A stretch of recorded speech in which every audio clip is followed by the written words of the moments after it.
ٹھیک ہی کہا تھا لبنہ کی ماں نے، سارا کھیل پیسے کا ہے۔ یہ سوچ، لفظ، اعلیٰ خیالات اور ادب و فن، یہ سب کسی کام کے نہیں۔ جب تک انسان کی جیب میں دھیلا نہ ہو اور دمڑی پاس ہو تو پھر سارا میلہ ہی اپنا ہے۔ میں اپنے خیالات میں الجھا ہوا چھت سے نیچے اترا تو گھر کے صحن میں دونوں بڑے بھائی اور بھابیاں میرے استقبال کے لیے تیار کھڑے تھے۔ ہاں میاں، اور کتنی چلے گی تمہاری یہ پڑھائی؟ گھر کے خرچوں کا کچھ اندازہ بھی ہے تمہیں؟ اب تمہاری ان شام کی 2 ٹیوشنوں میں گزارا نہیں ہونے کا۔ دوسرے بولے، میں تو کہتا ہوں کہ پڑھ لکھ کر بھی تم نے کون سا کلیکٹر لگ جانا ہے، وہی کلرکی ہوگی اور وہی مہینہ بھر کے 5-7 ہزار۔ بھابی نے مشورہ دیا، میری مانو تو کوئی کل وقتی ملازمت پکڑ لو۔ بھئی سچ تو یہ ہے کہ اب ہمارے بچوں کے خرچے اتنے بڑھ چکے ہیں کہ ہمیں خود اپنے منہ سے کہتے شرم آتی ہے۔ تمہاری عمر کے محلے کے سب لڑکے نوکریوں پر لگ کر اپنا گھر چلا رہے ہیں۔ میرے لیے ان کے یہ جملے کچھ نئے نہیں تھے۔ ہفتے میں 1 بار یہ قسط وار سیریل ضرور چلتا تھا، مگر آج نہ جانے کیوں میرا دل پہلے ہی اتنا بھرا ہوا تھا کہ میں نے نہ چاہتے ہوئے بھی تلخ لہجے میں ان سب سے کہہ دیا کہ اگر اس گھر کا کاروبار میری کمائی کی وجہ سے رکا ہوا ہے تو میں کوشش کروں گا کہ اسی ماہ کوئی نوکری یا مزدوری پکڑ کر ان سب کے منہ بند کر دوں۔ گھر سے نکلنے کے بعد میرے قدم یونیورسٹی کی بس پکڑنے کے لیے بس اسٹاپ کی جانب بڑھنے کی بجائے کسی انجان سمت بڑھ گئے۔ گھر والے بھی ٹھیک ہی کہتے تھے، ڈگری مل جانے کے بعد بھی مجھ جیسے جانے کتنے نوکری کے لیے سالوں جوتیاں چٹکھاتے پھرتے ہیں، اور پھر انٹرویو جو کسی بھی نوکری کا لازمی جز ہوتا ہے، اس کے لیے اچھی شخصیت کا ہونا بھی کبھی کبھی شرط اول بن جاتا ہے۔ اور میری شخصیت، مجھے تو شاید کوئی بڑی فرم یا دفتر انٹرویو کے لیے طلب ہی نہ کرے، مگر نوکری یا کام ملنے کے لیے میرے پاس کوئی ہنر بھی تو نہیں تھا۔ مجھے یاد آیا کہ محلے کا ایک لڑکا شوقی بچپن ہی سے ویلڈنگ گیراج پر مزدوری پر لگ گیا تھا اور اس کی ماں کے بقول ہر ماہ ایک معقول رقم گھر والوں کے ہاتھ پر لا کر رکھتا ہے۔ میں نے سوچ لیا تھا کہ فائنل کے ہونے والے امتحانات جو اگلے ماہ شروع ہو رہے تھے، ان کی تیاری میں مزید یہ وقت ضائع نہیں کروں گا اور آج گھر جانے سے پہلے کوئی نہ کوئی کام ضرور ڈھونڈ کر پلٹوں گا۔ شوقی کے گیراج کا پتہ مجھے معلوم تھا۔ میں نے گیراج کے گیٹ پر پہنچ کر سامنے کام کرتے لڑکے سے شوقی کے بارے میں پوچھا۔ لڑکا شوقی کو بلانے اندر چلا گیا۔ میں نے آس پاس نظر دوڑائی۔ گیراج کے گیٹ کے اوپر ایک بورڈ پر بڑا بڑا استاد مستانہ ویلڈنگ گیراج لکھا ہوا تھا۔ کچھ ہی دیر میں شوقی نمودار ہوا اور مجھے گیٹ پر کھڑے دیکھ کر گرم جوشی سے آگے بڑھ کر مجھ سے ملا۔ ارے پریزاد بھائی، آپ یہاں؟ سب خیر تو ہے؟ میں نے ایک لمبی سانس بھری۔ ہاں سب خیر ہے۔ مجھے تمہارے گیراج میں کوئی کام مل سکتا ہے کیا؟ مجھے کام کی تلاش ہے۔ شوقی کی آنکھیں حیرت سے پھیل گئیں۔ آپ یہاں کام کریں گے؟ مگر آپ تو پڑھے لکھے ہو پری بھائی۔ میں نے شوقی کو ٹوٹے پھوٹے لفظوں میں سمجھانے کی کوشش کی کہ نوکری اب میری ضرورت سے بڑھ کر مجبوری بن چکی ہے۔ اتنے میں کرتے شلوار میں ملبوس، اوپر سیاہ واسکٹ پہنے، کانوں میں موتیے کا پھول سجائے ایک شخص باہر سے اندر داخل ہوا، جس کے تیل میں چپڑے بال ایک جانب سلیقے سے کڑے ہوئے تھے۔ ہونٹوں پر پان کی لالی اور پتلی طرح دار مونچھیں دونوں جانب سے اوپر کو اٹھی ہوئی تھیں۔ اس نے شوقی کے سلام کے جواب میں مجھے غور سے دیکھا اور دھیرے سے گنگناتے ہوئے بولا، وہ آئے گھر میں ہمارے خدا کی قدرت ہے۔ میاں شوقی، یہ حضرت کون ہے؟ شوقی نے جلدی سے میرا تعارف کروایا۔ یہ پریزاد بھائی ہیں استاد جی، میرے محلے میں رہتے ہیں اور کسی کام کی تلاش میں ہیں۔ استاد مستانے پر بھی میرے نام کا وہی اثر ہوا جس کا میں ہمیشہ سے عادی تھا۔ میں نے درپیش آنے والی بحث کو مختصر کرنے کی غرض سے بولنے میں پہل کی۔ اگر میری صورت اور میری تعلیم آپ کی راہ میں حائل نہ ہو تو کیا آپ مجھے کوئی کام دے سکتے ہیں؟ میں بہت محنت کروں گا اور جلد ہی سیکھ جاؤں گا۔ استاد مستانہ میری بات سن کر ایک دم سنجیدہ سا ہو گیا۔ معاف کرنا میاں، شاید تم برا مان گئے۔ میرا مقصد تمہارا دل دکھانا ہرگز نہیں تھا۔ کیا کرتے ہو؟ میرے بولنے سے پہلے شوقی بول اٹھا۔ پریزاد بھائی یونیورسٹی میں پڑھتے ہیں استاد۔ استاد نے غور سے میری طرف دیکھا۔ لگتا ہے کوئی بہت بڑی مجبوری ہے۔ ہاں ایسا ہی سمجھ لیجئے۔ مستانے استاد نے فیصلہ کرنے میں دیر نہیں لگائی۔ ٹھیک ہے میاں، کب سے کام پر آنا چاہتے ہو؟ فی الحال تمہیں دہاڑی پر رکھ سکتا ہوں۔ میں نے آستین چڑھا لی۔ آج سے ہی استاد۔ دیر گئے رات میں گھر واپس پہنچا تو حسب معمول میرا انتظار کیے بنا سب سو چکے تھے۔ میں نے اپنی زندگی کی پہلی مزدوری کی دہاڑی کے روپے برآمدے میں پڑی چوکی پر رکھ دیے اور صبح سویرے منہ اندھیرے پھر سے اٹھ کر گیراج چلا گیا۔ استاد مستانہ اپنے مزاج کا ایک الگ ہی بندہ تھا۔ فلموں میں کام کرنے کا شوق اسے لڑکپن میں ہی اس کے گاؤں سے شہر تو کھینچ لایا تھا، لیکن قسمت نے اداکار کی بجائے مستری بنا ڈالا۔ مگر اس کے اندر کا فنکار ابھی تک زندہ تھا اور مستانہ ابھی تک ہر نئی فلم کا پہلا شو پہلے دن دیکھنے کا قائل تھا، اور پھر فلم شو سے واپسی پر گھنٹوں اس کے تبصرے جاری رہتے۔ کیا خاک ایکٹنگ کی ہے ہیرو نے؟ ہاں، ویلن نے پھر بھی کچھ رنگ جمایا نہ میاں، موسیقی کا تو بیڑا غرق ہی کر دیا ان نئے لڑکوں نے، اور شاعری بھی کیا بےہودہ اور بکواس ہو گئی ہے۔ تو فلانے کا باپ، میں فلانے کا بیٹا، بھلا یہ بھی کوئی شاعری ہے؟ شاعری تو تب ہوا کرتی تھی، چاہیے آپ کہاں جائیں گے، یہ نظر لوٹ کے پھر آئے گی، تیرے میرے سپنے اب ایک رنگ ہے، عجیب داستاں ہے یہ، کہاں شروع کہاں ختم۔ واہ واہ واہ، کیا بات تھی اس شاعری کی۔ استاد مستانہ گھنٹوں بولتا رہتا اور ہم سارے شاگرد چپ چاپ اس کے تبصرے سنتے رہتے۔ مجھے استاد نے ویلڈنگ پلانٹ پر بیٹھنے سے پہلے ایک طویل لیکچر دیا۔ دیکھو میاں، یہ جو آگ کی چنگاریاں ہیں، یہ آج سے تمہارے لیے پھول کلیاں اور پھول جھڑیاں ہیں، یہ ایک آدھ دن میں ہی تمہارے لباس میں ہزار ننھے منھے شگاف ڈال دیں گی، تمہارے ہاتھوں اور جسم کے کھلے حصوں پر انگاروں کی طرح برس کر تمہارے سارے جسم کو داغدار کر دیں گی۔ شروع میں کافی جلن بھی ہوگی، مگر پھر دھیرے دھیرے سے یہ آگ تمہاری دوست بن جائے گی اور تمہیں ان چنگاریوں کی عادت اور طلب پڑ جائے گی۔ آگ کے ان جگنوؤں سے جتنی جلدی آشنائی ہو جائے اتنا ہی بہتر ہے، ان سے بچنے کی کوشش کرو گے تو کام نہیں سیکھ سکو گے۔ اب میں استاد کو کیا بتاتا کہ جو پہلے ہی سے جل کے راکھ ہو چکے ہوں، ان کا بھلا یہ بھڑکتی آگ کیا بگاڑے گی؟ اور پھر جلن کے لیے احساس زندہ ہونے کی ضرورت ہوتی ہے، مجھ جیسے بے حصوں کے لیے کیا چنگاری اور کیا پھول جھڑی۔ یونیورسٹی کا فائنل امتحان بھی میں نے جیسے تیسے کر کے دے ہی ڈالا، حالانکہ اب مجھے ڈگری لینے سے کوئی خاص دلچسپی نہیں تھی۔ انہی دنوں میرے ہم جماعتوں نے مجھے بلایا کہ یونیورسٹی کے سالانہ رسالے میں میری بہت سی شاعری کو اکٹھا کر کے ایک خاص نمبر بھی نکالا گیا۔ میں نے کسی کے ہاتھ وہ رسالہ منگوا لیا اور ایک دن گراج میں بیٹھا میں اسی رسالے کی ورق گردانی کر رہا تھا کہ استاد نے مجھے دیکھ لیا اور میرے ہاتھ سے رسالہ جھپٹ کر اس پر ایک طائرانہ سی نظر ڈالتے ہی اس کی آنکھیں پھیل گئی۔ ارے واہ میاں، تم تو شاعر بھی ہو، بھائی کمال ہے، بتایا کیوں نہیں پہلے؟ میں نظریں چرا گیا، اس میں بتانے لائق کیا تھا بھلا؟ کیا مطلب؟ تم شاعری کو معمولی بات سمجھتے ہو؟ مجھ جیسوں سے اس کی قدر پوچھو میاں۔ واہ، کیا رچاؤ ہے تمہارے لفظوں میں، ہم وزن، ہر مقطع مصرے سے بڑھ کر۔ استاد نے وہیں باہر سردیوں کی ڈھلتی دھوپ میں کرسی ڈلوائی اور سورج ڈوبنے سے قبل وہ سب کچھ حفظ کر چکا تھا۔ میں بہت دیر سے لوہے کے ایک بڑے پٹڑی نما ٹکڑے کو کاٹنے کی تگودو میں الجھا ہوا تھا، مگر اس دن ایسا لگ رہا تھا جیسے شعلے کو بھی مجھ سے کوئی بیر ہو گیا ہو۔ جب انسان کا وقت برا ہو تو ہر چیز اپنی تاثیر کھو دیتی ہے، شبنم آگ اگلنے لگتی ہے اور شعلے سرد پڑ جاتے ہیں۔ استاد مجھے بہت دیر تک اس سرد چنگاری سے فولاد کاٹنے کی لا حاصل صحیح کرتے دیکھتا رہا اور پھر اٹھ کر میرے پاس آ گیا۔ کبھی کبھی تو مجھے ایسا محسوس ہوتا ہے، پریزاد میاں، کیوں اپنی جوانی ان شعلوں کی راکھ کر رہے ہو؟ آخر ایسی کیا مجبوری ہے تمہاری؟ میں نے مستانہ استاد کی آنکھوں میں جھانکا۔ پیسہ، مجھے لگتا ہے کہ میری ہر کمزوری، ہر عیب اور ہر ناکامی کا علاج صرف پیسہ ہے استاد، اور مجھے زندگی میں بہت سارا پیسہ کمانا ہے۔ استاد نے بے چارگی سے میری طرف دیکھا۔ پر اس روزانہ کی مزدوری سے تم کتنا کما سکو گے؟ دن رات محنت کرو تب بھی مہینے کے آخر میں تمہارے ہاتھ میں 15-20 ہزار سے زیادہ کچھ نہیں آئے گا۔ البتہ چند سالوں کے اندر تمہاری جوانی ضرور گھل چکی ہوگی اور تمہاری نظر جواب دے جائے گی، ہاتھوں میں ریشہ پیدا ہو چکا ہوگا اور انگلیاں جل کر کوئلہ ہو چکی ہوں گی۔ میں بے بسی سے ہار کر بولا، تو پھر میں کیا کروں؟ مجھے بہت پیسہ کمانا ہے استاد، بہت زیادہ، اتنا زیادہ کہ اس کی چمک سے میرے وجود کا ہر داغ، ہر عیب چھپ جائے۔ اگر تم پیسہ کمانا چاہتے ہو تو دبئی چلے جاؤ، وہاں اس ہنر کی بہت مانگ ہے۔ اگر قسمت نے ساتھ دیا تو چند سالوں میں کافی کما لو گے، کم از کم اپنا گیراج تو کھول سکو گے۔ میں استاد سے یہ نہیں کہہ پایا کہ میں صرف ایک گیراج نہیں، یہ پورا شہر خریدنا چاہتا ہوں۔ استاد، کیا تم مجھے دبئی بھجوا سکتے ہو کسی طرح؟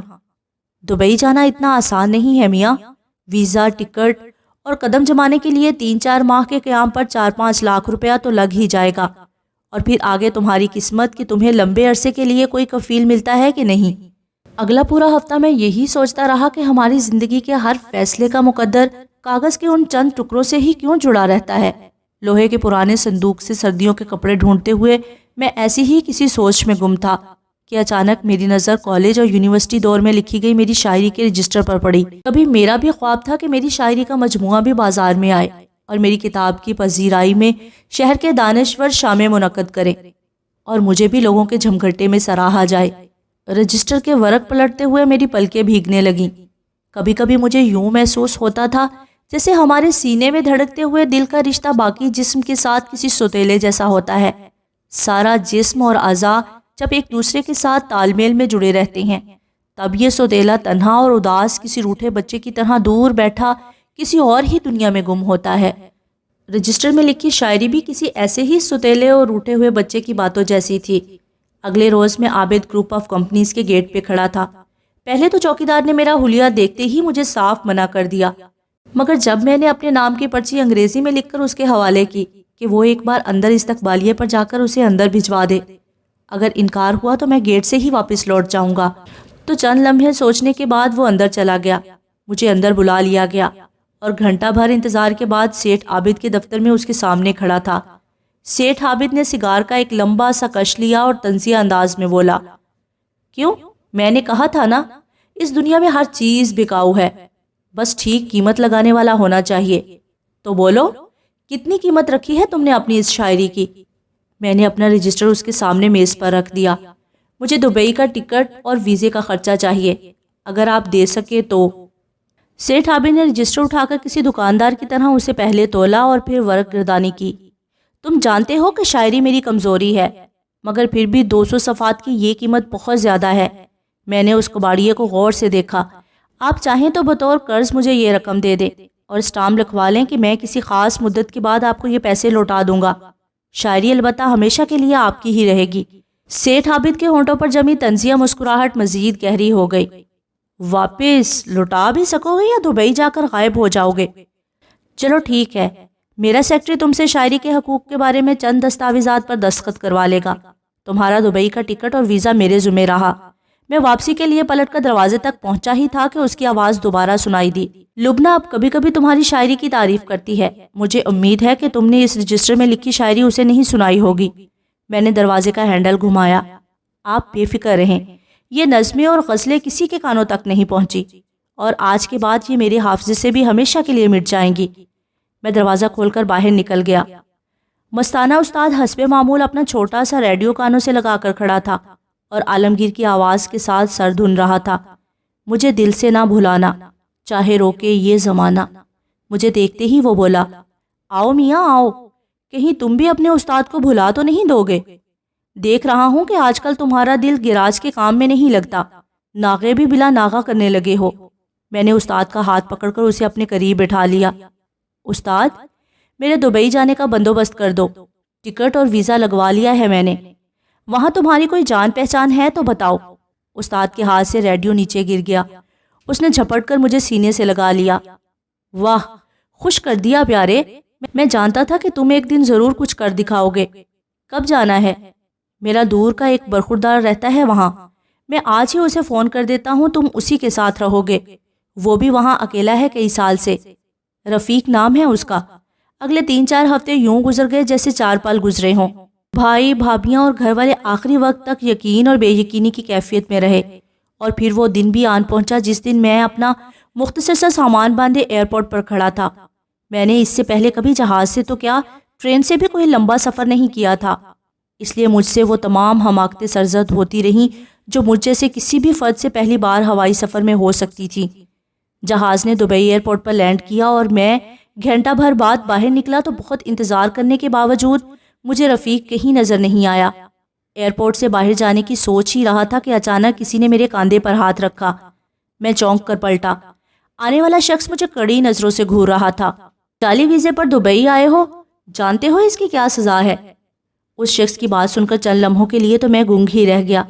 پل بھر میں ہی آنے والے حالات کی ایک جھلک نے میرے ہوش اڑا کر رکھ دیے۔ دیار غیر میں گرفتار ہونے والے پھر مشکل سے ہی دوبارہ سلاخوں کے پار نکل پاتے ہیں۔ سیٹھ عابد جیسے شخص سے کچھ بھی توقع کی جا سکتی تھی۔ ہو سکتا ہے اس نے ہمیشہ کے لیے میرا بندوبست کرنے کی غرض سے مجھے جعلی ویزا ہی لگوا کر دیا ہو۔ میں نے ہمیشہ اس کی آنکھوں میں اپنے لیے ایک عجیب سی نفرت دیکھی تھی۔ یہ ویسی نفرت نہیں تھی جو باقی سارے لوگ میری بدصورتی کی وجہ سے مجھ سے محسوس کرتے تھے۔ یہ عداوت کچھ الگ ہی تھی۔ مجھے یاد ہے جب میں اپنا ویزا لگا پاسپورٹ سیٹ عابد کے دفتر سے اٹھانے کے لیے گیا تھا تو اس نے عجیب سی نظروں سے مجھے دیکھتے ہوئے کہا تھا، لبنہ تمہاری شاعری کی بڑی عاشق ہے۔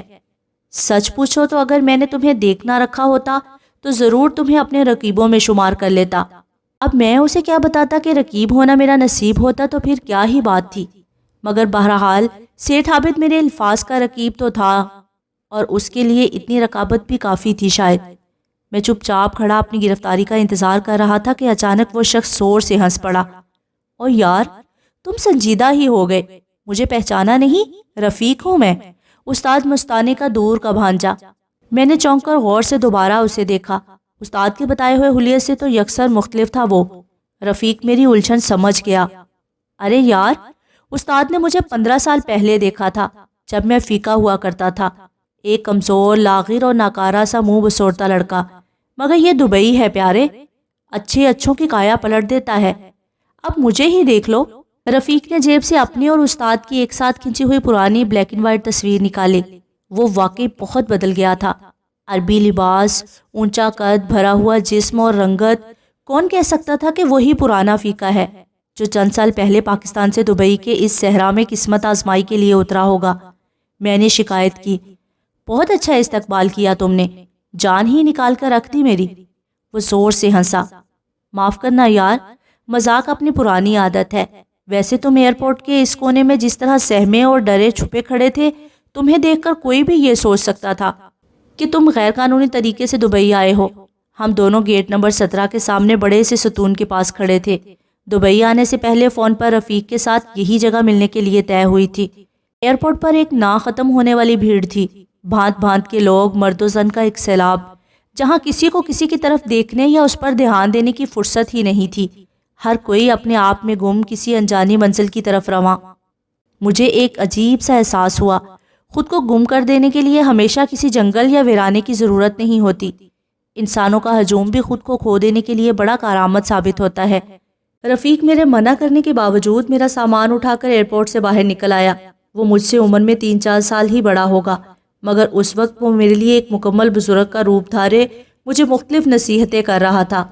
یہاں کے عربی لوگ بڑے مغرور، اجڑ اور جاہل ہوتے ہیں۔ انہیں خود کو دوسروں سے برتر سمجھنے کا خبط ہے، اس لیے ان کے منہ لگنے سے پرہیز کرنا، ورنہ یہ اپنے بندے کا قصور ہوتے ہوئے بھی تمہیں کو خطاوار سمجھیں گے اور اگلے جہاز میں بٹھا کر تمہیں واپس پاکستان روانہ کر دیں گے۔ مجھے بھی ایک عمر ہو گئی ہے ان کے یہ ناز نخرے اٹھاتے اور ان کا یہ خبط برداشت کرتے۔ گالی ان کی زبان پر آتے دیر نہیں لگتی اور اپنے علاوہ دوسری سبھی اقوام کو یہ اپنا خادم تصور کرتے ہیں۔ خاص طور پر ہم مزدور طبقہ لوگوں کو تو ہر پل ان کا غلام ہی بن کر یہاں گزارا کرنا پڑتا ہے، لہٰذا دماغ ہمیشہ ٹھنڈا رکھنا۔ رفیق نہ جانے کیا کچھ کہتا رہا اور میں حیرت سے صحرا میں سجے اس شہر کو دیکھتا رہا، جسے دیکھ کر نہ جانے کیوں مجھے پہلی ہی نظر میں یہ احساس ہوا تھا جیسے چند بدوؤں نے صحرا میں چلتے چلتے کچھ دیر کھیل تماشے کے لیے اونچی عمارتوں اور کشادہ سڑکوں کا یہ میلہ سجایا ہے۔ ابھی تھوڑی دیر میں شام ہو جائے گی تو وہ بدو اپنی خیموں سمیت یہ نقلی شہر بھی اکھاڑ کر چلتے بنیں گے، جیسے ساحل پر کھیلنے والے بچے دن بھر گیلی ریت سے گھروندے بنا کر انہیں خشک کرتے ہیں، اور پھر شام کو جب ان کی مائیں واپسی کے لیے آواز لگاتی ہیں تو وہ جاتے جاتے پیروں سے اپنا ہی بنایا شہر مسمار کر کے چلے جاتے ہیں۔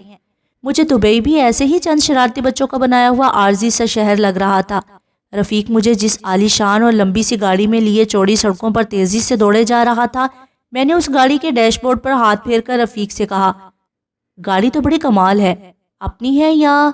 رفیق نے زوردار کہکہا لگایا، فی الحال نہیں، مگر ایک دن اپنی بھی ہو جائے گی، میرے مالک کی گاڑی ہے پیارے، ہم تو صرف ڈرائیور ہیں، مالک کی ڈرائیوری کر کے روزی کماتے ہیں۔ گاڑی مختلف راستوں سے ہوتی ہوئی کسی رہائشی علاقے میں داخل ہو گئی، جہاں اونچی اونچی عمارتوں میں بہت سارے چھوٹے فلیٹس بنے ہوئے تھے۔ رفیق اسی علاقے میں رہتا تھا۔ ہم اس کے چھوٹے سے مگر صاف ستھرے فلیٹ میں داخل ہوئے تو اس نے فوراً چائے کا پانی چولہے پر چڑھا دیا۔ فریج میں کھانے پینے کا سارا سامان پڑا ہے، کھانا گرم کر کے کھا لینا، مجھے کچھ دیر میں واپس جانا ہوگا، مالک سے صرف 2 گھنٹے کی چھٹی لے کر آیا ہوں، رات کو باقی باتیں ہوں گی۔ رفیق لپک چھپک چائے کی پوری پیالی 2 گھونٹ میں حلق سے اتار کر وہاں سے چلتا بنا۔ بہت کھلے دل کا لڑکا تھا رفیق، بالکل استاد مستانہ کی طرح۔ مجھے وہ سب یاد آئے تو میں ایک دم اداس ہو گیا۔ میں نے زندگی میں کبھی گھر سے باہر اور اتنی دور وقت نہیں گزارا تھا۔ ہم انسان بھی کتنے زود فراموش ہوتے ہیں، ذرا سی دوری ہمیں ماضی کا ہر عذاب بھلا کر پھر اسی ماضی کو یاد کر کے آہیں بھرنے پر مجبور کر دیتی ہے۔ جب میں اپنے گھر میں تھا تب بھی وہاں میں نے کون سے اچھے دن دیکھے تھے، مگر آج چند ہزار میل کا فاصلہ طے کرتے ہی مجھے اسی گھر اور اپنی گلیوں کی یاد ستانے لگی تھی، جہاں مجھے ہر پل کسی نئی ذلت کا سامنا رہتا تھا۔ جب ایک دن ہمیں یہ سب کچھ چھوڑ ہی جانا ہوتا ہے تو پھر ہم ان در و دیوار، راستہ، شجر اور آس پاس کے ماحول اور رشتوں سے اتنا جڑ کیوں جاتے ہیں کہ ذرا سی دوری خود ہمیں توڑ کر رکھ دیتی ہے۔ یہ دنیا اگر عارضی پڑاؤ ہے تو اپنے ساتھ عارضی پن کا احساس لے کر کیوں نہیں آتی؟ اگلے 1 ڈیڑھ ہفتے میں رفیق نے بھاگ دوڑ کر کے مجھے ایک تعمیراتی کمپنی کے ذریعے سے کام پر لگوا دیا۔ فی الحال میرے پاس 3 ماہ کا کام کرنے کا ویزا تھا، مگر رفیق نے وعدہ کر رکھا تھا کہ وہ اپنے مالک سے میری سفارش کروا کر اسے سال بھر کے ویزے میں تبدیل کروا دے گا، اور اگر میں نے محنت اور ایمانداری سے کام جاری رکھا تو اس مدت میں سال بہ سال توسیع بھی ہوتی رہے گی۔ مجھے ایک زیر تعمیر عمارت کی 15ویں منزل میں ویلڈنگ پلانٹ پر کام کرنے کی مزدوری مل گئی تھی۔ میں اور رفیق صبح سویرے اپنے اپنے کاموں پر نکل جاتے اور رات گئے ہماری واپسی ہوتی تو عام طور پر ہم دونوں ہی تھکن سے اس قدر چور ہوتے کہ ہمیں بات کرنا بھی کسی بھاری بوجھ اٹھانے کے مانند لگتا تھا۔ مہینہ بھر بعد جب میری پہلی تنخواہ ملی تو میری آنکھوں سے آنسو نکل آئے۔ اپنے ملک کی سال بھر کی کمائی سے بھی کچھ زیادہ روپے میری مٹھی میں بند تھے، مگر مجھے سمجھ نہیں آ رہا تھا کہ میں ان پیسوں کا کروں گا کیا۔ اس روز رفیق کو بھی تنخواہ ملی تھی، لہٰذا شام کو اسی خوشی میں وہ مجھے دبئی دکھانے کے لیے اپنے مالک کی گاڑی مانگ لایا۔ دبئی کی ڈھلتی شام میں تبدیل ہوتی رات، رنگ اور نور کی برسات، ہر چہرہ دھلا ہوا، ہر عمارت جگمگاتی سی، چمکتے راستے اور خوشیوں سے سرشار جوڑے، باہوں میں باہیں ڈالے اس دلربا شہر کی ایک اور شام سے زندگی کے جام کشید کرتے ہوئے خوش نصیب لوگ۔ زندگی صرف سانس لینے کا نام نہیں ہے، اس بات کا احساس مجھے اس شام ہوا۔ ہر سانس سے زندگی نچوڑ لینے کو جینا کہتے ہیں، مگر ہم جیسے مردہ دل کیا خاک جیا کرتے ہیں؟ رفیق نے مجھے یوں گمسم بیٹھے دیکھا تو چپ نہ رہ سکا۔ کیا بات ہے شہزادے، کہاں کھو گئے ہو؟ دبئی دیکھو، شہر کی رونقیں دیکھو۔ میں نے چڑھ کر اسے جواب دیا، ایک تو تم مجھے یہ شہزادہ نہ کہا کرو، مجھے لگتا ہے کہ باقی سب کی طرح تم بھی میرا مذاق اڑا رہے ہو۔ رفیق نے مجھے غور سے دیکھا، تم تو واقعی برا مان گئے۔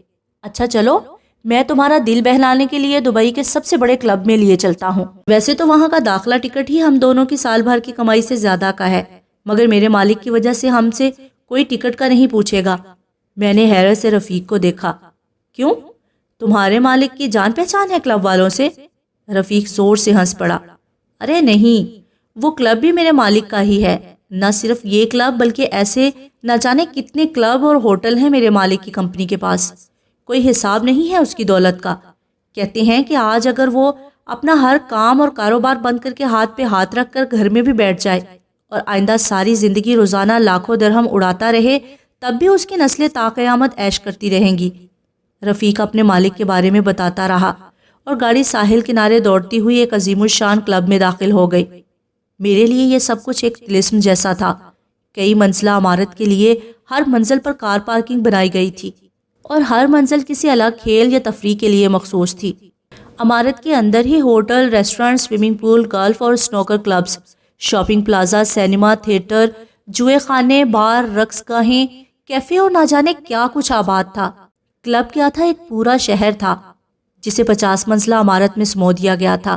چھت پر فلکی نظام اور مختلف سیاروں اور ستاروں کو دیکھنے والا ایک پورا ہال بنایا گیا تھا، جہاں بڑی بڑی دیوہیکل دوربینوں کے ذریعے چاند ستاروں کا معائنہ کیا جا سکتا تھا۔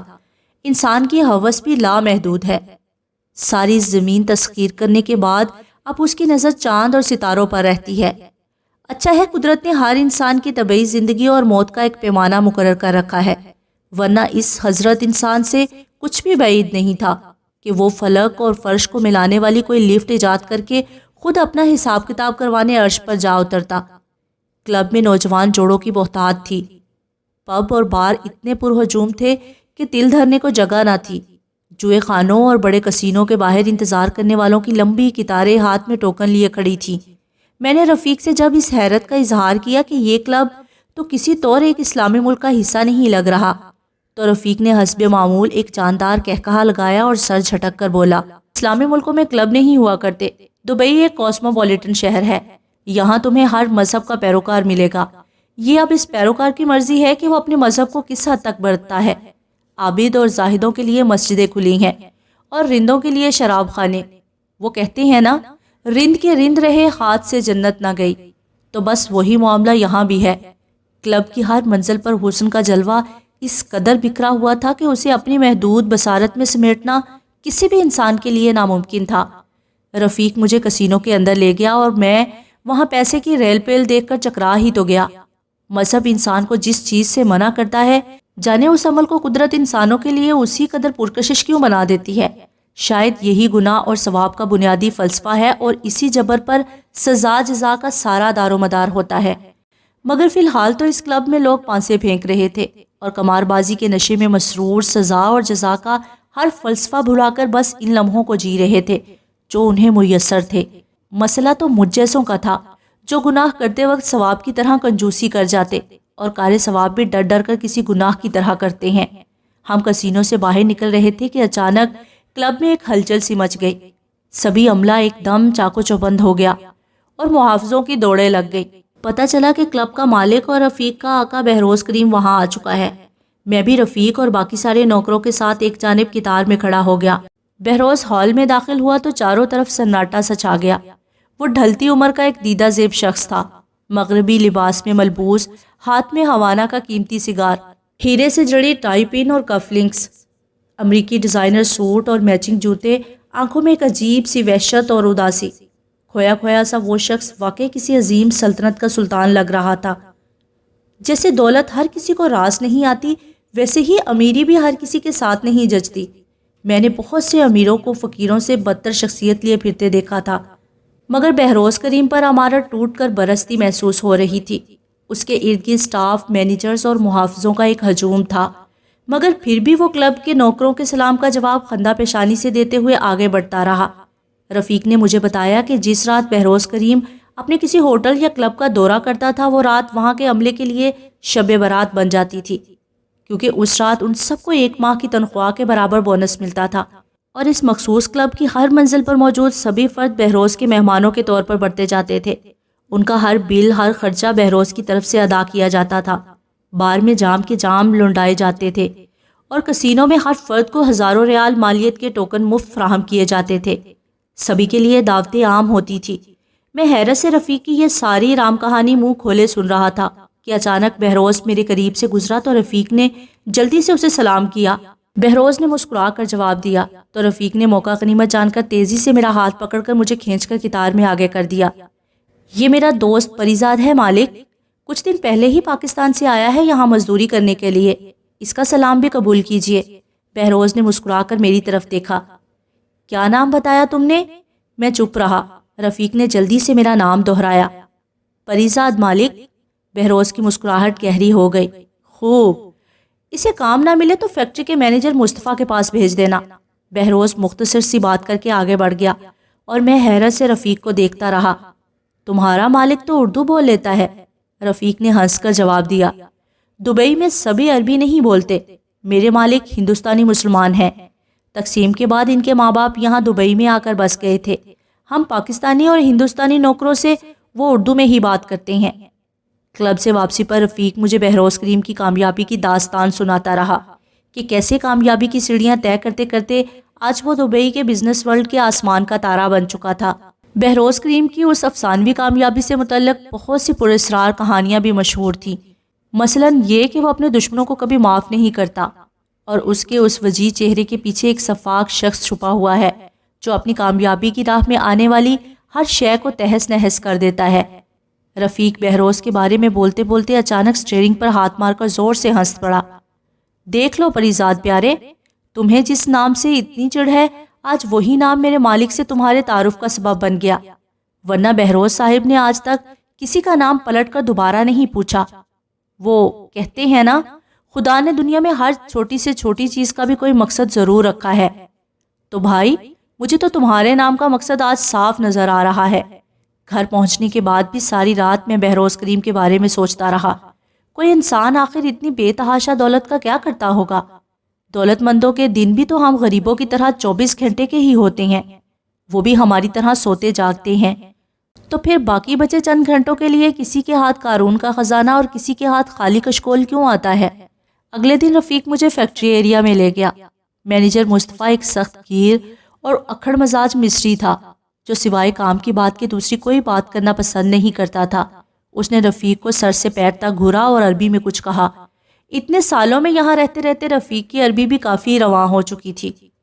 رفیق نے عربی میں ہی میری طرف اشارہ کر کے کچھ کہا۔ مصطفیٰ نے میرے کاغذات طلب کیے اور 5 منٹ بعد ہی ہم اس کے کمرے سے باہر کھڑے تھے۔ رفیق نے میرے کاندھے پر ہاتھ مار کر کہا، چل پیارے، تیرا کام تو بن گیا۔ یہ مینیجر تھوڑا ٹیڑھا آدمی ہے مگر ہے مالک کا خاص بندہ۔ اب یہ تمہارے سارے انتظامات یوں چٹکی بجانے میں کر دے گا۔ میں نے اسے مالک کا حکم پہنچا دیا ہے۔ اس دن مجھے ایک اور بات پتہ چلی کہ بہروز کریم کی سلطنت میں تو سینکڑوں ایسی گاڑیاں ہیں جن میں سے ایک رفیق چلاتا ہے۔ خوش قسمتی سے رفیق کچھ عرصے تک بہروز کریم کے ذاتی دفتر کی گاڑی چلاتا رہا تھا، اس لیے بہروز کو رفیق کا چہرہ یاد رہ گیا ہوگا۔ 5 روز بعد مجھے رفیق نے مصطفیٰ کے دستخطوں سے فیکٹری کا ایک حکم نامہ تھما دیا۔ مجھے خاصی معقول تنخواہ پر فیکٹری کی رات کی شفٹ میں کام پر لگا دیا گیا تھا۔ کام کچھ مشکل نہیں تھا، بس لوہے اور دیگر خام مال کا کمپیوٹر میں اندراج کرنا تھا اور سپلائی کے وقت چارٹ بنانا تھا۔ میں رات بھر فیکٹری میں ڈیوٹی دے کر صبح گھر واپس پہنچا تو رفیق جانے کی تیاری میں ہوتا۔ ہم ایک ساتھ چائے کا ایک ایک کپ حلق سے نیچے انڈیلتے اور میں سونے کے لیے اپنے کمرے کی جانب بڑھ جاتا۔ میری راتیں جاگنے اور دن سونے لگے تھے۔ ان دنوں مجھے عجیب سا احساس ہوا کہ رات کو انسان کی شخصیت یکسر بدل جاتی ہے۔ دن کا اجالا ہماری بہت سی اندیکھی صلاحیتوں کو خوابیدہ کر دیتا ہے۔ شام ڈھلنے کے بعد ہم زیادہ رومان پرور، شفاف اور کسی حد تک نڈر بھی ہو جاتے ہیں۔ یہ شاید مختلف شخصیات پر اس دن اور رات کے بھید کا کچھ مختلف اثر ہوتا ہوگا۔ میں فیکٹری میں اپنا کام رات کے پہلے پہر میں ہی مکمل کر لیتا تھا، پھر میں ہوتا اور صحرا کا تاروں بھرا آسمان میرے ساتھ رات بھر باتیں کرتا رہتا۔ میں گھر سے آئے ہوئے خطوں کا جواب نہیں دیتا تھا، البتہ ہر ماہ ایک معقول رقم گھر ضرور بھیج دیتا تھا۔ اس رات بھی میں گھر سے آیا ایک خط دیکھ رہا تھا کہ فیکٹری کے پچھلے حصے میں کچھ کھٹپٹ کی آوازیں سنائی دی۔ میں تیزی سے پیچھے کی جانب لپکا۔ چند پرانے مزدور کچھ لوہے کی پیٹیاں اور ایک گودام میں سنبھال کر رکھ رہے تھے۔ میں نے ان سے تفصیل پوچھنا چاہی تو فورمین نے مجھے جھڑک دیا، مگر میں خاموش بیٹھنے والا نہیں تھا۔ میں نے انہیں تنبیہ کی کہ اگر انہوں نے میری بات نہ مانی تو میں صبح ہی مینیجر مصطفیٰ کو اطلاع دے دوں گا۔ اتنے میں پیچھے سے مصطفیٰ کی آواز گونجی، میں یہی ہوں، تمہیں کہیں جانے کی ضرورت نہیں ہے، اور آج تو تمہارا آف تھا، تم یہاں کیا کر رہے ہو؟ ہم یہ ساری گفتگو انگریزی میں کر رہے تھے۔ سچ تو یہ ہے کہ مصطفیٰ کو وہاں دیکھ کر میں پریشان ہو گیا تھا۔ آج واقعی میری چھٹی تھی، مگر ایک ساتھی کے بیمار ہونے کی وجہ سے مجھے اچانک ڈیوٹی پر آنا پڑا۔ میں نے مصطفیٰ کو بتایا کہ شفٹ انچارج کے طور پر میری ڈیوٹی ہے کہ میں ہر چیز کا باقاعدہ اندراج کروں۔ مصطفیٰ نے میری بات لاپرواہی میں ٹال دی۔ ٹھیک ہے، تم نے اپنا فرض پورا کیا، اب تمہارے انچارج کی حیثیت سے میں تمہیں یہ حکم دے رہا ہوں کہ تم واپس اپنی جگہ پر جا کر بیٹھ جاؤ اور خاموشی سے صبح تک اپنی شفٹ ختم کر کے چپ چاپ واپس گھر چلے جانا۔ مصطفیٰ کی آواز کھردری اور لہجہ بہت سخت تھا۔ میں نے اس وقت ان سب سے بحث کرنا مناسب نہیں سمجھا، مگر میں نے سوچ لیا تھا کہ کسی بھی طرح بہروز کریم تک یہ اطلاع ضرور پہنچاؤں گا، چاہے اس کا انجام کچھ بھی ہو۔ بہروز ہفتے میں ایک آدھ بار اس فیکٹری کا دورہ بھی کرتا تھا، اور پھر چھٹی رات جب میں نے احاطے کے باہر بہروز کریم کے اسکواڈ کی گاڑیوں کو رکتے دیکھا تو میں تیزی سے ہال کے گیٹ پر آ کر کھڑا ہو گیا۔ مصطفیٰ بھی بہروز کے ساتھ ساتھ چلتا ہوا اس کام کے بارے میں کچھ تفصیلات بتا رہا تھا۔ مجھے راستے میں کھڑے دیکھ کر مصطفیٰ کے ماتھے پر بل پڑ گئے۔ جب وہ لوگ راہداری میں میرے قریب سے گزرے تو میں نے اچانک آگے بڑھ کر بہروز کریم کو براہ راست مخاطب کر کے کہا، مجھے آپ سے کچھ ضروری بات کرنی ہے جناب۔ بہروز نے پلٹ کر میری طرف دیکھا، اس کے ماتھے پر بل پڑ گئے۔ مصطفیٰ نے مجھے بری طرح جھاڑ دیا، تمہیں کسی نے بتایا نہیں کہ مالک بہروز کو آج تک کسی نے یوں راستے کے بیچ میں نہیں ٹوکا؟ میں تمہیں اسی وقت نوکری سے فارغ کرتا ہوں، دفع ہو جاؤ یہاں سے، کل آ کر مہینے بھر کی تنخواہ لے جانا۔ میں نے اطمینان سے مصطفیٰ کی بات سنی۔ ٹھیک ہے، میں چلا جاؤں گا، مگر مجھے ایک بار مالک سے بات کرنی ہے، یہ بہت ضروری ہے۔ آس پاس کا عملہ وحشت زدہ سا ہو کر مجھے یوں گھور رہا تھا جیسے مجھ سے بڑا احمق انہوں نے اس روئے زمین پر پہلے کبھی نہیں دیکھا ہو۔ بہروز نے اطمینان سے اپنا سگار سلگایا۔ ہاں بولو لڑکے، اگر تمہیں پیسے وغیرہ چاہیے ہیں تو تم نے واقعی میرا وقت ضائع کیا ہے، اکاؤنٹس والوں سے لے لیتے۔ میں نے جلدی سے واضح کیا۔ نہیں جناب، مجھے پیسے نہیں چاہیے، میں آپ کو کچھ بتانا چاہتا ہوں۔ یہاں اس فیکٹری میں کچھ ایسی ترسیلات بھی ہوتی ہیں جن کا ریکارڈ نہیں رکھا جاتا۔ میں نے کوشش کی تو مجھے بھی منع کر دیا گیا۔ میری بات سن کر مصطفیٰ نے مجھے ڈانٹ کر کچھ کہنے کی کوشش کی، مگر بہروز نے ہاتھ اٹھا کر اسے منع کر دیا اور اپنے خاص محافظ فیروز سے کہا، فیروز خان، کچھ دیر بعد اس لڑکے کو میرے دفتر میں لے آؤ۔ بہروز حسب معمول مختصر سی بات کر کے وہاں سے آگے بڑھ گیا۔ فیروز خان نے مجھے گھور کر دیکھا۔ اسے بہروز کے سب سے قریب سمجھا جاتا تھا اور وہی بہروز کا محافظ خاص بھی تھا۔ اس کے علاوہ بہروز کسی دوسرے باڈی گارڈ پر اتنا بھروسہ نہیں کرتا تھا۔ فیروز خان ہی اس کی خوابگاہ کے باہر رات کو بھی پہرا دیتا تھا۔ یہ سب کچھ مجھے رفیق پہلے ہی بتا چکا تھا۔ میں نے جب بھی فیروز کو دیکھا اسے خاموش ہی پایا تھا۔ شاید اسے بھی اپنے مالک بہروز کریم کی طرح زیادہ بات کرنے کی عادت نہیں تھی۔ رات کی شفٹ کے تمام ملازم فیروز کے ایک اشارے پر دوبارہ اپنے اپنے کاموں میں جٹ گئے، مگر ان سب کے تاثرات سے صاف لگ رہا تھا کہ انہیں آج رات ہی میری نوکری کے خاتمے کا پورا یقین ہے۔ کچھ دیر بعد چپڑاسی نے آ کر فیروز کو بتایا کہ مالک مجھے طلب کر رہے ہیں۔ فیروز نے مجھے آگے بڑھنے کا اشارہ کیا اور ہم دونوں بہروز کریم کے جہازی سائز کے عالی شان دفتر میں داخل ہوئے۔ مصطفیٰ بھی کمرے میں موجود تھا۔ جانے اس نے میرے بارے میں مالک کو کیا بتایا ہوگا۔ بہروز کریم کے چہرے پر حسب معمول سپاٹ سا تاثر تھا۔ اس نے غور سے میری طرف دیکھا۔ تم تو وہی ہو نا جسے رفیق نے بھرتی کروایا تھا؟ ہاں کہو، کیا کہنا چاہتے ہو؟ میں نے اس رات کا پورا قصہ بہروز کو سنا دیا۔ وہ اطمینان سے بیٹھا سگار کے کش لیتا ہوا میری بات سنتا رہا۔ میری بات ختم ہوئی تو اس نے ایک گہرا کش لے کر میری طرف غور سے دیکھا۔ تم جانتے ہو اگر تمہارا لگایا ہوا یہ الزام غلط ثابت ہوا تو نہ صرف تمہاری نوکری جائے گی بلکہ تمہیں غلط بیانی کے الزام میں پولیس کے حوالے بھی کیا جا سکتا ہے۔ آپ اپنے طور پر اس بات کی تصدیق بھی کروا سکتے ہیں۔ بہروز کریم نے پلٹ کر اپنے عقب میں مؤدب کھڑے مصطفیٰ سے براہ راست پوچھا، کہو مصطفیٰ، کیا یہ لڑکا سچ کہہ رہا ہے؟ مصطفیٰ نے ایک لمحہ توقف کر کے میری طرف دیکھا اور پھر دھیرے سے بولا، جی مالک، یہ سچ بول رہا ہے۔ میں نے چونک کر مصطفیٰ کی طرف دیکھا۔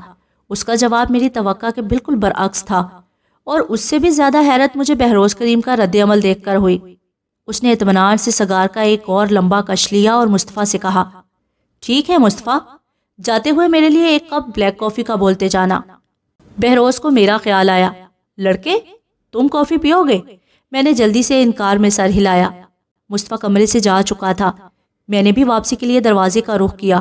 بہروز نے مجھے آواز دے کر روک لیا۔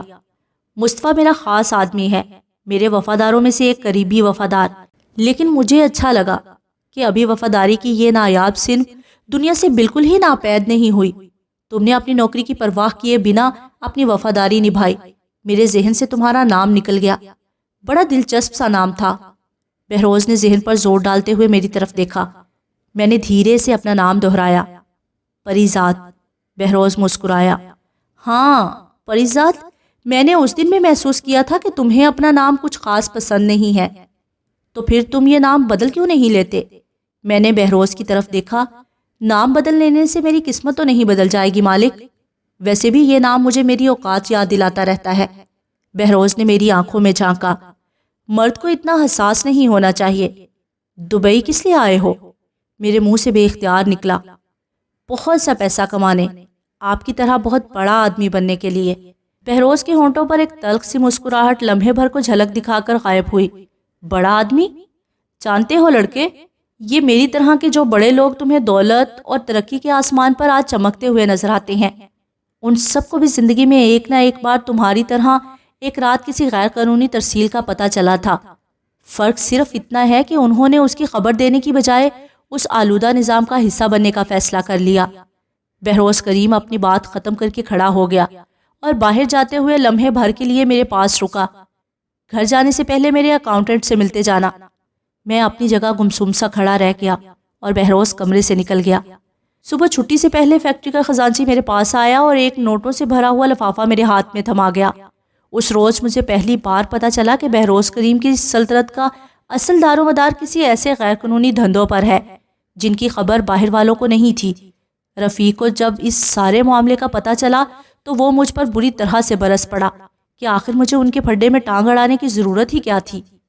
اس نے مجھے خبردار کیا کہ ایک بار تو بہروز نے مجھے معاف کر دیا ہے، مگر دوبارہ اگر کبھی ایسا کچھ ہوا تو وہ میرے ساتھ کوئی رعایت نہیں برتے گا۔ مگر نہ جانے کیوں مجھے دوسرے عملے کے برعکس بہروز کریم سے بالکل بھی خوف محسوس نہیں ہوتا تھا۔ اگلے ہفتے میری ڈیوٹی رات کی بجائے دن کی شفٹ سے تبدیل کر دی گئی۔ مصطفیٰ سے اب میرا گاہے بگاہے سامنا ہوتا رہتا تھا، مگر اب اس کے لہجے اور تیور میں بھی وہ پہلے جیسی سختی نہیں رہی تھی۔ اور پھر کچھ دن گزرنے کے بعد ایک شام جب میں فیکٹری سے باہر نکلنے سے پہلے اپنے برقی کارڈ کے ذریعے واپسی کا وقت نوٹ کروا رہا تھا، تب اچانک رات کی شفٹ والے کارکن نے مجھے مصطفیٰ کا پیغام دیا کہ اس نے مجھے مل کر جانے کا کہا ہے۔ میں وہیں گیٹ کے قریب صحرا میں بنے ایک شیڈ کے نیچے مصطفیٰ کا انتظار کرنے لگا۔ مغرب کے بعد مصطفیٰ اپنے محافظوں کے ساتھ وہاں پہنچا اور گاڑی سے اترتے ہی اس نے مجھے پیچھے آنے کا اشارہ کیا۔ مصطفیٰ نے کمرے میں داخل ہونے کے بعد مجھے کنڈی لگانے کا اشارہ کیا اور اپنے مخصوص کرخت مصری لہجے میں بولا، جتنا کما رہے ہو اسی پہ اکتفا کرنا چاہتے ہو یا پھر کم وقت میں کچھ زیادہ بنانے کی ہمت رکھتے ہو؟ میرا جواب بہت سیدھا تھا، میرے پاس کھونے کے لیے کچھ خاص نہیں ہے اور میں اپنی ہمت آزمانا چاہتا ہوں۔ مصطفیٰ نے لمبی بات نہیں کی، بس مجھے اتنا کہا کہ رات کو ساحل پر کچھ لانچوں پر سامان آئے گا، مجھے وہ سامان وصول کر کے بہروز کی ایک دوسری فیکٹری کے گودام تک پہنچانا ہوگا۔ اس کام میں میرے ساتھ چند دوسرے معاون بما 4 گاڑیوں اور ڈرائیور کے ہوں گے۔ میں نے زیادہ تفصیل میں جائے بنا حامی بھر لی۔ مصطفیٰ نے میرا کاندھا تھپ تھپایا۔ کام مشکل ہے، مگر یاد رکھو کامیابی ہمیشہ بہادر کا ساتھ دیتی ہے۔ تمہیں یہ سب کچھ قانون کی نظر سے بچ کر کرنا ہوگا اور گرفتاری کی صورت میں تمہارا مالک سے کوئی تعلق ظاہر نہیں ہونا چاہیے۔ امید ہے کہ تم سمجھ گئے ہوگے۔ میں نے سر ہلایا۔ آپ بے فکر رہیں، میری زبان ہمیشہ بند رہے گی۔ رات ڈھلتے ہی ہم 8 لوگ 4 بڑی جیپوں میں سوار دور دراز کے ایک ویران ساحل پر پہنچ گئے۔ سمندر خاموش اور آسمان تاریک تھا۔ ہم سب اندھیرے میں ایک بڑی چٹان کی اوٹ میں گاڑیاں کھڑی کر کے لانچوں کا انتظار کرنے لگے۔ میرے لیے وہ 7 کارندے بالکل اجنبی تھے اور ہم میں سے کوئی بھی آپس میں بات نہیں کر رہا تھا۔ دور کہیں سمندر میں لنگر انداز جہاز سے موسیقی اور نوجوان جوڑوں کے گانے بجانے کی آوازیں ہوا کے دوش پر چند لمحوں کے لیے فضا میں بکھر جاتی اور پھر وہی طویل سناٹا ہمیں گھیر لیتا۔ آج 14 فروری کا دن تھا، جسے ساری دنیا میں محبت کے دن کے طور پر منایا جاتا ہے۔ آج جب میں فلیٹ سے نکل کر ڈیوٹی کے لیے فیکٹری کی طرف آ رہا تھا تو میں نے دبئی کے در و دیوار، بازار اور سڑکوں کو سرخ اور سفید رنگ کے غباروں اور پھولوں سے اٹے ہوئے دیکھا۔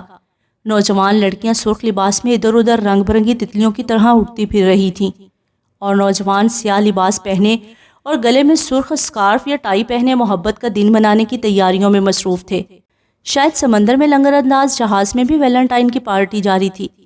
کاش دنیا میں بدصورت لوگوں کا بھی کوئی ویلنٹائن ڈے منایا جاتا۔ یہ ہر تقریب اور تہوار جو محبت سے منسوب ہے، اس پر صرف خوبصورت لوگوں کا قبضہ کیوں جمع رہتا ہے؟ میرا دل چاہا کہ اگر خوبصورت لوگ محبت کا دن مناتے ہیں تو ہم جیسوں کو بھی کوئی نفرت کا دن منانے کی اجازت ہونی چاہیے۔ کچھ تو ایسا ہو جو ہم سے بھی منسوب ہو۔ میں نہ جانے کس الٹی سیدھی سوچوں کے بھنور میں گھرا ہوا تھا کہ اچانک دور سے لانچوں کی مخصوص جلتی بجھتی روشنیاں نظر آنے لگی۔ شاید یہ کوئی سگنل یا خاص اشارہ تھا جو پہلے سے ساحل والوں کے لیے طے شدہ تھا۔ ہم سب ہوشیار ہو گئے۔ میری گاڑی کے ڈرائیور نے ڈیش بورڈ کھول کر اس میں سے پسٹل نکال کر میرے حوالے کر دیا۔ میں اسے یہ بھی نہ کہہ سکا کہ مجھے اس کا استعمال نہیں آتا۔ کچھ دیر میں لانچیں ساحل کے قریب آ گئیں اور ہم سب گاڑیوں سے اتر کر لانچوں کی طرف بڑھ گئے۔ لانچیں ساحل سے لگ چکی تھیں اور ہم ابھی چند قدم کے فاصلے پر تھے کہ اچانک ساحل کا وہ ویران حصہ بڑی بڑی دیوہیکل سرچ لائٹس کی روشنی میں جگمگا سا گیا اور ہم سب پل بھر میں اس تیز روشنی میں نہا گئے۔ کوئی لاؤڈ سپیکر پر زور سے انگریزی میں چلایا، کوئی بھی اپنی جگہ سے ہلنے کی کوشش نہ کرے، تم سب کو چاروں طرف سے گھیر لیا گیا ہے۔ مجھے کچھ سمجھ نہ آیا کہ یہ سب ہو کیا رہا ہے۔ پھر ہمارے ساتھیوں میں سے کوئی چلایا، بھاگو، اور اس کے ساتھ ہی ہماری طرف 3-4 فائر ہوئے اور سرچ لائٹس چھناکے کے ساتھ ٹوٹ گئی۔ ایک بھگدڑ سی مچ گئی۔ تیز روشنی کے بعد ایک دم چھانے والا اندھیرا عام اندھیرے سے زیادہ سیاہ اور گہرا ہوتا ہے، لہٰذا ہم سب اندھیرے میں گرتے پڑتے اپنی گاڑیوں کی طرف بھاگے۔ مگر مجھے راستے میں ایک ٹھوکر لگی اور اگلے ہی لمحے میں گیلی ریت پر اوندے منہ گرا ہوا تھا۔ لوہے کی ایک سرد نال میری کنپٹی کے ساتھ ٹکرائی اور کسی نے پوری قوت سے میرے سر پر پستول کا دستہ مارا۔ اندھیرے کا طوفان میری آنکھوں کی پتلیوں سے ہوتا ہوا میرے دماغ کی رگوں میں اتر گیا اور میرے سارے وجود پر موت جیسا سکوت طاری ہو گیا۔ بے ہوشی شاید نیند کی انتہا ہے اور نیند موت کا ایک چھوٹا سا وقفہ ہوتی ہے۔ میں بھی کسی ایسے ہی وقفے کے درمیان موت کی سلیب پر لٹک رہا تھا جب شدید ٹھنڈے پانی کی ایک بوچھاڑ نے مجھے کھینچ کر اس سلیب سے نیچے اتار پھینکا۔ پانی کے دوسرے ریلے کے ساتھ ہی میں ایک جھٹکے سے واپس ہوش کی دنیا میں لوٹ آیا۔ میرے ہاتھ پاؤں کسی کھردری رسی کے ساتھ اس قدر مضبوطی سے ایک کرسی کے ساتھ باندھے گئے تھے کہ مجھے وہ خاردار تار جیسی رسی اپنے ہاتھوں کی کلائیوں اور پاؤں کے ٹخنوں میں کھپتی ہوئی محسوس ہو رہی تھی۔ مجھے کرسی پر بٹھا کر میری گردن بھی رسی سے لپیٹ کر کرسی کی پشت سے اس طرح کس کر باندھی گئی تھی کہ میری ذرا سی جنبش سے وہ رسی میری گردن کے گوشت میں پیوست ہوتی جا رہی تھی۔ وہ ایک اندھیرا سا کمرہ شاید تہہ خانہ تھا۔ میں نے کچھ بولنے کی کوشش کی مگر میری آواز میرے گلے میں ہی گھٹ کر رہ گئی۔ کچھ دیر میں میرے عقب میں چند لوگوں کے قدموں کی آہٹ ہوئی اور کسی نے سامنے آ کر میرے چہرے پر ایک زوردار تمانچہ رسید کیا اور چلا کر عربی میں کچھ پوچھا، اور میرے جواب دینے سے پہلے ہی دوسرا تمانچہ میرے گال پر اپنے نشان ثبت کر گیا۔ میں نے چلا کر انگریزی میں کہا کہ میں عربی نہیں بول سکتا، لہٰذا جو کوئی بھی ہیں مجھ سے انگریزی میں بات کریں۔ اس بار وہ تینوں اندھیرے سے نکل کر میرے سامنے آ گئے۔ شاید پولیس یا کوئی دوسرے قانون نافذ کرنے والے ادارے کے اہلکار تھے۔ اس بار انہوں نے رابطے کے لیے انگریزی کا سہارا لیا۔ ان کے سوال انتہائی مختصر اور انداز بڑا صفاقانہ تھا۔ وہ چیخ چیخ کر مجھ سے پوچھتے رہے کہ میں کون ہوں، دبئی میں کب سے قیام پذیر ہوں، اور میرا ان اسمگلروں سے کیا تعلق اور رشتہ ہے، اور یہ کہ میں کس کے لیے کام کرتا ہوں۔ میرے پاس جواب میں سوائے خاموشی کے اور کچھ نہیں تھا، اور پھر بھی کوئی چارہ نہ پا کر انہوں نے دھیرے دھیرے سے اپنے ستم کا دائرہ کار بڑھانا شروع کر دیا۔ میرے بدن کے ہر جوڑ کو لوہے کی ایک چھوٹی سی مخصوص ہتھوڑی سے اس طرح ٹھوکا گیا کہ ہر ضرب مجھے میری روح میں چھید کرتی ہوئی محسوس ہو رہی تھی۔ میرے ہاتھ اور پیروں کی انگلیوں کو اسی ہتھوڑے کی ضرب سے ایک ایک کر کے نکارا کر دیا گیا۔ میرے جسم کو جلتے سگریٹوں سے وقفے وقفے سے داغا جاتا رہا، اور اس تمام عرصے میں مجھے پنجوں کے بل کھڑا کر کے میرے ہاتھ اسی کھردری رسی سے چھت پر ایک کنڈے کے ساتھ باندھے رکھے، اس طرح کہ میرے بازوؤں پر میرے جسم کا سارا بوجھ یوں پڑتا رہے، میرے شانوں اور میری کوہنیوں کے جوڑ کھل جائیں مگر میں وہیں جھولتا رہوں۔ وہ ہر بار تشدد کے وقفے میں دوبارہ اپنا سوال دہراتے کہ میں کس کے لیے کام کرتا ہوں اور میرے گروہ کو کون کنٹرول کرتا ہے۔ میں ہر دفعہ تکلیف اور اذیت کے سمندر سے گزرتے ہوئے ڈوب کر جب ہوش کی حد پار کر کے بے سدھ ہو جاتا تو مجھے یہی لگتا کہ میری روح قفس عنصری سے پرواز کر گئی ہے اور اب میں دوبارہ کبھی ہوش میں نہیں آؤں گا۔ مگر میرے ستمگر بہت تجربہ کار اور اپنے فن میں ماہر تھے۔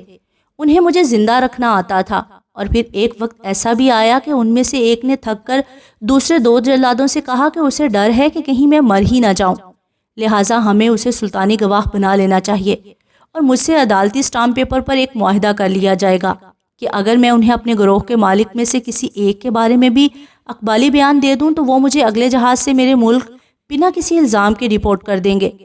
مجھے وہاں قید ہونے کے بعد 2 یا 3 دن کا حساب تو یاد رہا تھا، مگر پھر اس کے بعد اذیت کی شدت سے میری بے ہوشی کے وقفے اتنے طویل ہونے لگے کہ اب مجھے دن اور رات کی ہر تمیز اور گنتی بھول چکی تھی۔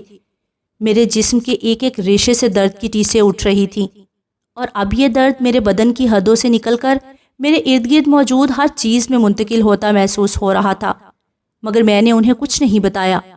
جانے میرے اندر وہ برداشت کرنے کی اتنی سخت کب اور کیسے پیدا ہو گئی تھی۔ شاید ساری عمر زبان کے گھاؤ سہتے سہتے میری روح کو اذیت سہنے کی اس قدر عادت ہو گئی تھی کہ جسم پر ہر لمحہ لگتے یہ گھاؤ اور داغ ان روح کے زخموں کے مقابلے میں مجھے بہت کمتر محسوس ہوتے تھے۔ وہ مجھے ہر طرح سے آزما چکے، تو آخری حربے کے طور پر انہوں نے میرے ہاتھ اور پاؤں کے ناخن ایک ایک کر کے میری کھال سے نوچنے کے لیے خصوصی طور پر تیار کردہ اوزار منگوا لیے۔ ان میں سے ایک میرے ہاتھ کھولنے کے لیے نیچے جھکا تو دوسرے نے بیزاری سے ایک لمبی انگڑائی لی کہ آدھی رات تو بیت ہی چکی ہے، تو کیوں نہ اس نیک کام کو اگلے روز صبح تک مؤخر کر دیا جائے۔ ویسے بھی میری حالت اس وقت تک اتنی ابتر ہو چکی تھی کہ شاید مجھے اپنے ماس سے ناخنوں کے علیحدہ ہونے کا بھی پتہ نہ چلتا۔ کتنی عجیب بات ہے کہ درد اور اذیت محسوس کرنے کے لیے بھی انسان کا اپنے حواس میں رہنا ضروری ہے۔ انسانی جسم کی رگیں اس درد کے پیغام کو دماغ کے ایک خاص حصے تک پہنچا کر جسم کو دوبارہ پیغام دیتی ہیں کہ وہ درد میں مبتلا ہے۔ مجھے اس روز دنیا کے ہر دیوانے اور خرد سے بیگانے شخص کی تقدیر پر ٹوٹ کر رشک آیا۔ نہ دنیا میں کسی درد کا جھمیلا اور نہ آخرت میں کسی عذاب کا ڈر۔ کاش اس دیوانے پن کو اختیار کرنا بھی ہمارے اپنے بس میں ہوتا۔ وہ لوگ جانے کس وقت تہ خانے سے جا چکے تھے، مگر میرا ذہن ابھی تک کسی آزاد جنگلی اور وحشی گھوڑے کی طرح بے لگام دوڑ رہا تھا۔ دفتن مجھے یوں محسوس ہوا کہ میری پشت پر بندھے ہاتھوں کی گرفت کچھ ڈھیلی پڑ رہی ہے۔ شاید جب وہ ستمگر میرے ہاتھ کھولنے کے لیے نیچے جھکا تو کوئی ایک آدھ گرا اس سے کھلی رہ گئی تھی۔ میں نے کرسی کو 2-4 زوردار جھٹکے دینے کی کوشش کی تو میرے منہ سے چیخیں نکل گئیں۔ اذیت، درد اور تکلیف کے دریاؤں کے بند کھل سے گئے اور میرے جسم کے تمام مساموں سے درد یوں قطرہ قطرہ کر کے پھوٹ کر نکلا جیسے شدید گرمی کی کڑی دوپہر میں پسینہ پھوٹتا ہے۔ کرسی ایک جانب لڑک گئی اور میں اس کے ساتھ ہی بندھے ہاتھوں پیروں سمیت زمین پر اوندے منہ گر گیا اور کچھ دیر کے لیے میری آنکھوں کے سامنے اندھیرا چھا گیا۔ جانے کتنی دیر بعد مجھے دوبارہ ہوش آیا تو مجھے محسوس ہوا کہ کرسی کی ہتھی ٹوٹ چکی ہے اور میرے ہاتھ پشت سے تقریباً کھل چکے ہیں۔ میں نے پوری قوت لگا کر ایک جھٹکے سے اپنے ہاتھ آزاد کر لیے اور کانپتی زخمی خون سے سن ہوئی انگلیوں کے ساتھ اپنے پیروں کی بندشیں بھی کھول ڈالی اور خود کو کسی نہ کسی طرح گھسیٹتے ہوئے سیڑھیوں تک پہنچا اور چاروں ہاتھوں پیروں کی مدد سے جانے کتنی صدیوں میں سیڑھیاں چڑھ کر اوپر تہخانے کے دروازے تک اپنے گھائل اور پور پور زخمی بدن کو پہنچایا۔ خوش قسمتی سے دروازہ ایک ہلکی سی کنڈی کی مدد سے باہر کی جانب سے بند تھا اور جب میں نے اپنے پورے جسم کے وزن کو دروازے پر 2-4 مرتبہ دے مارا تو چٹخنی کھل گئی اور میں اپنے ہی زور میں باہر کھلے ہال میں جا گرا۔ میری توقع کے برعکس وہ کوئی جیل یا دفتر کی بجائے ایک ویران سی نامکمل عمارت تھی جس کے تہہ خانے میں مجھے قید رکھا گیا تھا۔ میں پوری قوت لگا کر لڑکھڑاتا ہوا کھڑا ہو گیا اور اس کوشش میں جانے کتنی بار دوبارہ زمین پر گرا۔ میرے قدم یوں جھولتے ہوئے زمین پر پڑ رہے تھے جیسے میری ٹانگوں میں موجود ہر ہڈی کو پیس کر چکنا چور کر دیا گیا ہو۔ کسی نہ کسی طرح میں زیر تعمیر ہال کے ڈھانچے سے باہر نکلا اور دور صحن میں نظر آنے والے لوہے کے بڑے گیٹ کی طرف بڑھا۔ میں احاطے کی دیوار کا سہارا لے کر دھیرے دھیرے گیٹ کے قریب پہنچا ہی تھا کہ اچانک صحن اور عمارت کا پورا احاطہ تیز روشنی سے جگمگا اٹھا۔ صرف اندھیرا ہی انسان کی بصارت نہیں چھینتا، کبھی کبھی روشنی کی چکا چوند بھی ہمیں اندھا کر دیتی ہے۔ میں بھی چند لمحوں کے لیے نابینا سا ہو گیا اور پھر مجھے بہت سے سائے اپنی جانب دوڑتے نظر آئے۔ میں نے دیوانہ وار گیٹ سے باہر نکلنے کے لیے جست لگائی مگر مجھے راستے میں ہی کسی نے دبوچ لیا اور میں اس طرح بے سود سا زمین پر گر گیا جیسے سینکڑوں میل صحرا اور جنگل میں لگاتار دوڑنے والا کوئی گھوڑا شدید تھکن سے چور ہو کر ہانپتے ہوئے آخری بار کبھی نہ اٹھنے کے لیے زمین پر گر جاتا ہے۔ میری پلکیں بوجھل ہو کر دھیرے دھیرے بند ہوتی گئیں۔ شاید میری موت آخرکار مجھے اپنی مہربان آغوش میں لینے کے لیے میری پلکوں کے در پر اپنے سفید پنکھ پھیلائے آ کھڑی ہوئی تھی۔ مجھے اس موت کی دیوی کی آواز بھی سنائی دے رہی تھی، پریزاد اٹھو، چلو بہت دیر ہو گئی۔ میں نے غور سے آواز سننے کی کوشش کی۔ ہاں کوئی میرا نام پکار تو رہا تھا مگر یہ آواز، ہاں میں اس آواز کو پہچانتا تھا۔ کوئی کسی سے کہہ رہا تھا اسے ہوش میں لاؤ، یہ مجھے زندہ چاہیے۔ میرے ڈوبتے ذہن نے آواز پہچان لی، یہ بہروز کریم کی آواز تھی۔ تو کیا مجھے بہروز کریم نے خود اغوا کروایا تھا؟